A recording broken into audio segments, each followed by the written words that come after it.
Friends, पत्र लेखन के सेकंड पार्ट में, लेटर राइटिंग के सेकंड पार्ट में आपका फिर स्वागत है। और आज आपके सामने मैं डिस्कस करूंगा आपके साथ कि लेटर्स के कितने पार्ट्स होते हैं, उसी के बारे में डिस्कस करते हैं। Let's start. साथियों, पार्ट्स की हम बात कर लेते हैं, जिसका मतलब होता है भाग। और अगर मैं लेटर्स की बात करता हूँ, एप्लीकेशन की बात करता हूँ, तो उसके कुछ भाग हैं जिनके बारे में हम डिस्कस कर रहे हैं। तो उसमें से जो सबसे पहला भाग है साथियों, वो है हेडिंग।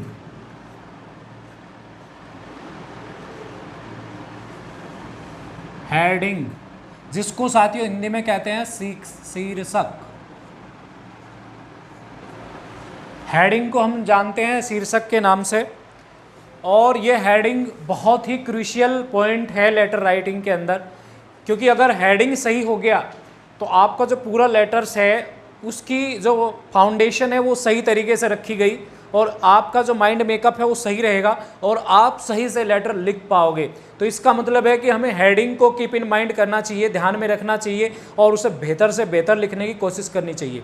लेकिन हेडिंग के अंदर भी कुछ सब पॉइंट्स है, कुछ इसको हम डिवाइड कर सकते हैं 3 पार्ट्स के अंदर, और वही 3 पार्ट्स मैं आपके साथ डिस्कस करूंगा।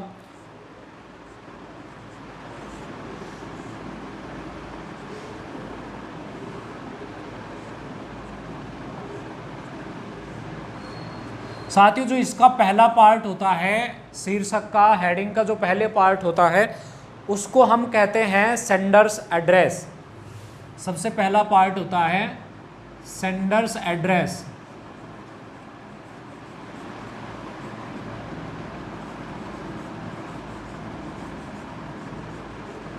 और साथियों, इसे अगर मैं हिंदी की बात करूं तो इसका सीधा मतलब भेजने वाले का पता। जो लेटर लिखता है लेखक या भेजता है, उसका पता यहाँ पर लिखा जाता है।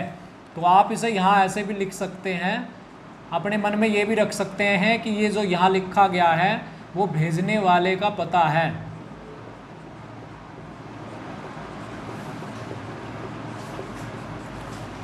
साथियों, जो दूसरा पॉइंट है यहाँ, वो भी बहुत ही महत्वपूर्ण पॉइंट है, क्योंकि उसके बिना ये ही नहीं पता चल पाएगा कि हम कब लिख रहे हैं पत्र को। तो वो पॉइंट है साथियों डेट। और साथियों, यहाँ पर हम डेट के कुछ फॉर्मेट्स आपके साथ मैं डिस्कस करूँगा। सपोज करो आज मैं बात कर रहा हूँ 31 जुलाई को, तो उसके कुछ फॉर्मेट्स है कि किस तरीके से हम डेट लिख सकते हैं। तो जो एक फॉर्मेट यहाँ में लिख रहा हूँ मैं, 31 जुलाई 2020, ये एक फॉर्मेट है। लेकिन इसके अलावा भी मैं बहुत सारे 3-4 फॉर्मेट और आपके साथ डिस्कस करूंगा, जो कि लेटर राइटिंग में अलग अलग रूप में लिखे जा सकते हैं, यूज किए जा सकते हैं। तो मैं अगर बात करूं, एक तो ये हो गया फॉर्मेट नंबर 1। नंबर 2 ये भी हो सकता है 31 जुलाई, आप यहाँ कोमा लगा सकते हैं 2020, ये आपका नंबर 2 हो गया। अब तीसरा नंबर अगर मैं इस बारे में बात करूं, तो हम इसके अंदर जो 31 है, इसको हम 31 भी कह सकते हैं। 31, 31। तो यहाँ जब हम 31 कहेंगे तो यहाँ पे हमें ST लगाना पड़ेगा, और 31 करते ही फिर ये ऐसे लिखा जाएगा 31 जुलाई 2020। ये तीसरा तरीका है। और अगर हम इसके अंदर भी कोमा लगा दे तो ऐसे भी इसको लिखा जा सकता है 31 जुलाई कोमा और 2020। ये आपका चौथा तरीका है। और अगर मैं 5वें तरीके की डिस्कस करूं, तो आपको एक और तरीका, एक और पैटर्न हम यूज कर सकते हैं। आप ऐसे भी लिख सकते हैं जुलाई 31, और यहाँ पर आप 2020 भी लिख सकते हैं, या फिर ऐसे भी लिख सकते हैं। छठा तरीका ये भी हो सकता है जुलाई 31, 2020। तो यानी कि कुल मिला के 5-6 तरीके ऐसे हैं जो डेट राइटिंग में यूज किए जा सकते हैं। आपको जो भी इसमें तरीका पसंद आए, आपको जो भी याद आए उस समय जब आप लेटर लिखते हैं, आप वही लिख सकते हैं। ऐसा कोई हार्ड एंड फास्ट रूल नहीं है कि इनमें से कोई एक पर्टिकुलर पैटर्न ही यूज किया जाएगा, बल्कि इनमें से हम कोई भी यूज कर सकते हैं। तो जैसे मैंने यहाँ पे लिखा है कि ये मैं यही पैटर्न यहाँ पे लिख रहा हूँ, बाकी को मैं रब आउट कर देता हूँ, इरेज आउट कर देता हूँ, ये मिटा देता हूँ मैं बाकी को। तो साथियों, आपने दूसरा पॉइंट जाना कि हेडिंग का जो दूसरा पॉइंट है वो है डेट, कि डेट को हम कैसे लिखते हैं। अब दोस्तों बात कर लेते हैं तीसरे पॉइंट की, और जो यहाँ पर दोस्तों तीसरा पॉइंट है वो है रिसीवर्स एड्रेस। Receiver's address. और ये दोस्तों रिसीवर कौन होता है, अब आप इसके बारे में जान लेंगे। रिसीवर होता है जिसको पत्र लिखा जाता है, समझे दोस्तों, जिसको पत्र लिखा जाता है वो रिसीवर है, यानी कि जिसको हम पत्र भेजते हैं, जिसको हम पत्र लिखते हैं, वो व्यक्ति रिसीवर जाना जाता है।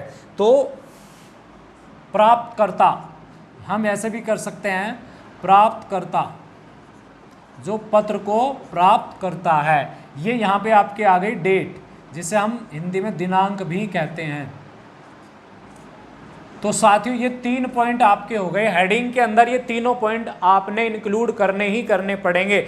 लेकिन यहाँ भी एक भेद की बात है साथियों, अगर मैं फॉर्मल लेटर की बात करता हूँ तो उस समय आपको क्या करना है, आपको ये तीनों चीज़ लिखनी है। लेकिन अगर मैं इनफॉर्मल की बात करता हूँ उस समय आपको सेंडर्स एड्रेस और डेट लिखनी है, रिसीवर का एड्रेस नहीं लिखना है। यहाँ पर ये ध्यान देने योग्य बात है साथियों, आपको जब भी इनफॉर्मल लेटर, इनफॉर्मल मैंने आपसे बता चुका हूँ कि जो लेटर पर्सनल होते हैं, व्यक्तिगत रूप से लिखे जाते हैं, हमारे रिलेटिव्स को लिखे जाते हैं, फैमिली मेंबर्स को लिखे जाते हैं, वो लेटर पर्सनल लेटर्स होते हैं। और पर्सनल लेटर्स के अंदर जो हेडिंग होता है वो डिफरेंट होता है, क्योंकि फॉर्मल लेटर्स का हेडिंग आप देख पा रहे हैं, इसमें तीनों चीज़ें, सेंडर्स एड्रेस और डेट और इसके अलावा रिसीवर्स एड्रेस। लेकिन इनफॉर्मल लेटर के अंदर पहले होता है सेंडर्स एड्रेस, उसके बाद डेट, और ये एड्रेस जो तीसरा एड्रेस है वो नहीं लिखा होता है साथियों, ये ध्यान देने की बात है। यानी कि ये जो रिसीवर्स एड्रेस है ये नहीं लिखा जाता है। फिर आप पूछेंगे कि ये एड्रेस कहाँ लिखा जाता है, फिर तो मैं आपके साथ डिस्कस करूँ साथियों। ये लेटर के बाद में जब आप एनवलप के अंदर लेटर लिखते हैं तो एनवलप के ऊपर ये एड्रेस लिखा जाता है टू करके। तो बिल्कुल साथियों आपको ये बात समझ में आ गई होगी।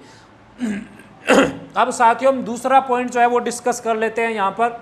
और हेडिंग के बाद जो मेन पॉइंट हमारा आता है दोस्तों वो आता है सैल्यूटेशन।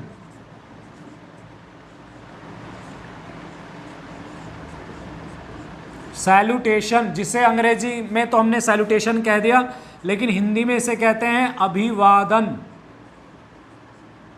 अभिवादन, किसी को हम अभिवादन किस तरीके से करते हैं वो चीज़ मैं यहाँ डिस्कस करूँगा इसके अंदर। और साथियों आप जब भी लेटर्स लिखते हैं, आप सेकंड पर्सन को लिखते हैं या थर्ड पर्सन को लिखते हैं, तो उस समय आप उनको अभिवादन करते हैं, ग्रीट करते हैं, उनको नमस्कार करते हैं, उनको आदर से एड्रेस करते हैं। तो वो एड्रेसिंग किस तरीके से आप कर सकते हैं वही चीज़ मैं यहाँ पर डिस्कस करूँगा।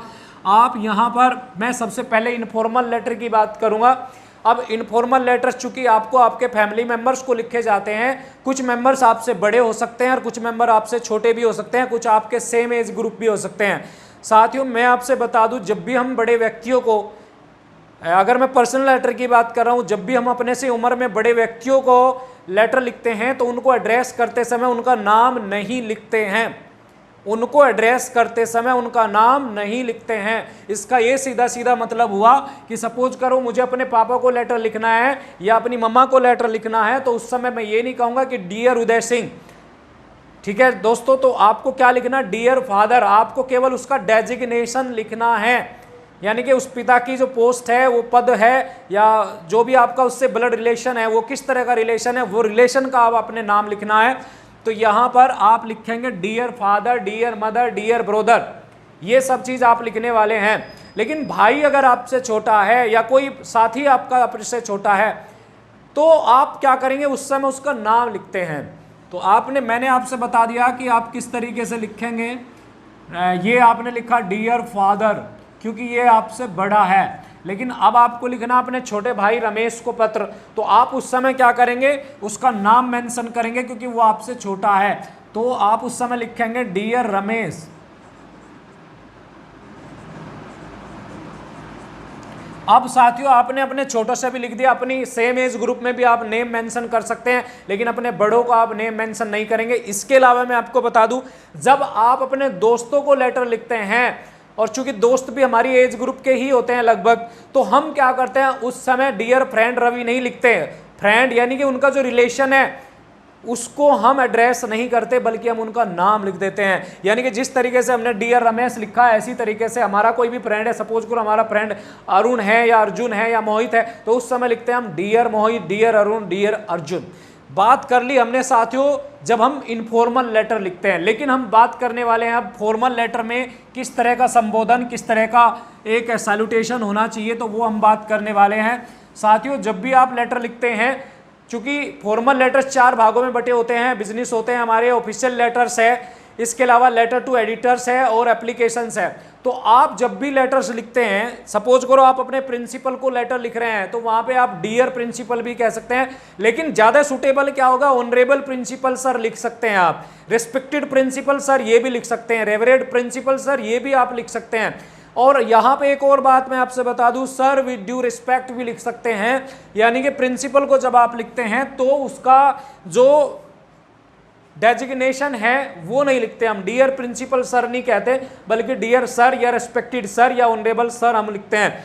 इसी तरीके से अगर आप लेटर किसी भी संस्था को लिख रहे हैं, किसी भी फर्म को लिख रहे हैं, या किसी एडिटर को लिख रहे हैं, या किसी अधिकारी को लिख रहे हैं, तो उस समय भी आप डियर सर का यूज कर सकते हैं।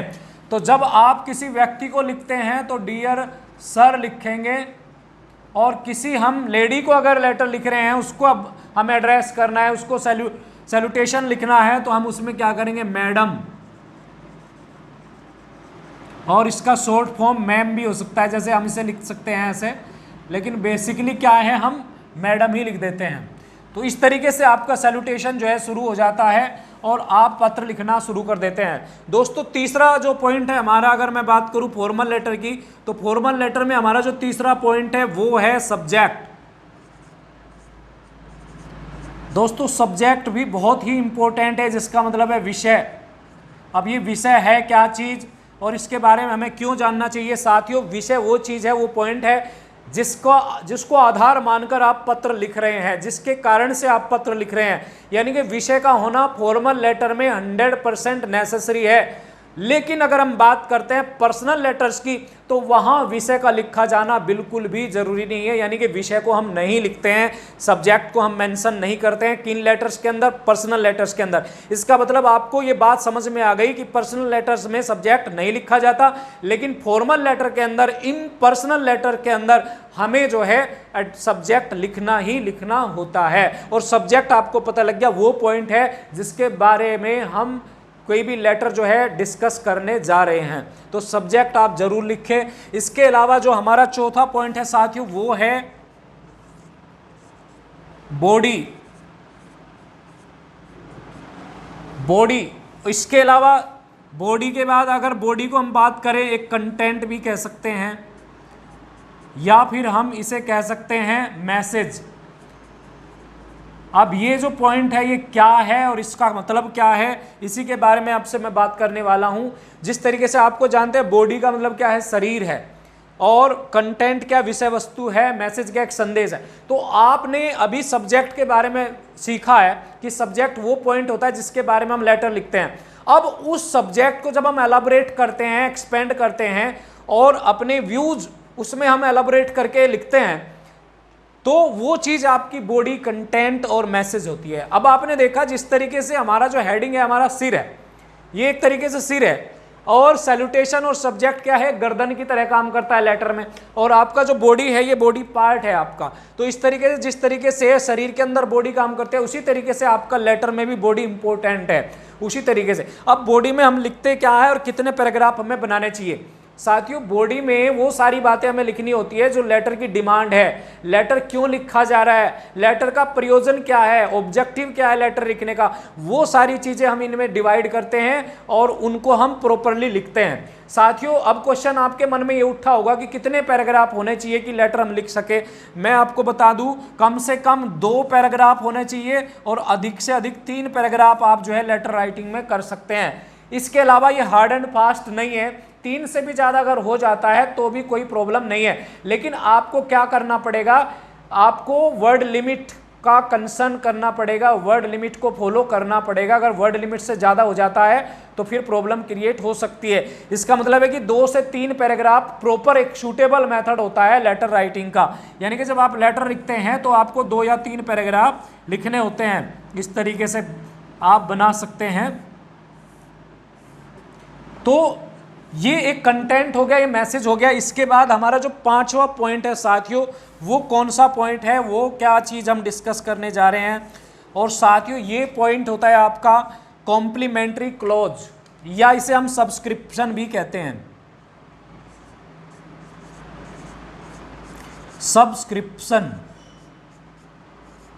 या इसे हम कॉम्प्लीमेंट्री क्लोज भी कहते हैं। और साथियों ये पॉइंट है क्या, इसके बारे में मैं आपको बता दूं। ये पॉइंट होता है जब आप एंड करते हैं उस समय आप अपना जो भी आपका नाम है उस और जो भी आप अपना एक रेस्पेक्टफुली अपना संबोधन उनको करना चाहते हैं वो चीज़ आप यहाँ लिखते हैं सब्सक्रिप्शन के अंदर। तो इसे बेसिकली हम कहीं से आप रिप्रेजेंट कर सकते हैं। मैं अगर इसके बारे में बात करूँ तो यहाँ पर मैं आपको बता दूं कि सब्सक्रिप्शन के अंदर हम योर्स का प्रयोग करते हैं, YOURS, योर्स। और याद रखने वाली बात है कि योर्स में आपको Y कैपिटल बनाना पड़ेगा। और दूसरी बात मैं आपको बता दूं, योर्स में आप एपोस्ट्रोफी S बिल्कुल भी यूज ना करें, ये योर्स गलत होता है, ये योर्स नहीं लिखना है। मेरे जितने भी आज साथी या स्टूडेंट्स या जो भी मेरे भाई आज इस पत्र लिखने की कला को सीख रहे हैं वो ये जान ले कि ये योर्स ये होता है राइट मेथड, ये गलत मेथड होता है। इसे आप आज से अवॉइड करना शुरू कर दें, क्योंकि अगर आपने ऐसा किया तो एग्जामिनर की नज़र इस पे ही जाएगी और कोई भी एग्जामिनर नहीं चाहता कि कोई भी पत्र गलत लिखा जाए। तो इसलिए वो क्या करेगा, आपके नंबर यहाँ पर डिडक्ट कर सकता है। तो आप नंबर सेव करें, इसके लिए ज़रूरी है कि आप इसमें एपोस्ट्रोफी यूज़ ना करें। तो इसका मतलब हमें इस तरीके से लिखना है। अब हम बात आती है कि योर्स के बाद क्या लिखना चाहिए। अब यहाँ मैं दोनों ही पत्र का जिक्र करूँगा, फॉर्मल लेटर का भी और इनफॉर्मल का भी।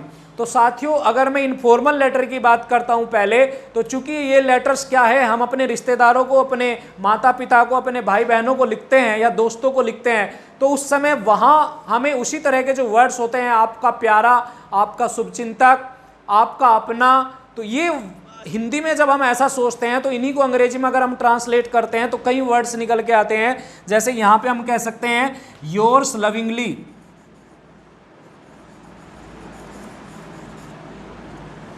योर्स लविंगली, आपका प्यारा। और इसको अगर हम दूसरे शब्दों में कहें, लविंगली को एक वर्ड और रिप्रेजेंट कर सकता है अफेक्शनेटली। ये एक वर्ड है जो कि लविंगली की जगह पर यूज होता है और ये मोस्ट सुटेबल वर्ड है, यानी कि हमें योर्स के बाद अफेक्शनेटली यूज करें तो ज़्यादा अच्छा इंप्रेशन देता है। हालांकि हार्ड एंड फास्ट नहीं है कि अफेक्शनेटली या लविंगली में से क्या करें, दोनों यूज किए जा सकते हैं। लेकिन अगर एक गुड इंप्रेशन की बात करता हूं, एग्जामिनर को आप अगर थोड़ा सा इंप्रेस करना चाहते हैं तो अफेक्शनेटली आप यूज करें तो ज़्यादा बेहतर होगा। इसके अलावा आपने दूसरी बात यहाँ पे नोटिस की होगी, मैंने कहा कि ये लेटर कैपिटल होना चाहिए, ये बड़ा अक्षर होना चाहिए। लेकिन अगला जो लेटर है आपका जो लविंगली है, ये स्मॉल होना चाहिए। ये याद रखने वाला पॉइंट है साथियों। ये अगर आप इस पॉइंट को याद नहीं रखेंगे तो आप गलती करने की संभावना है।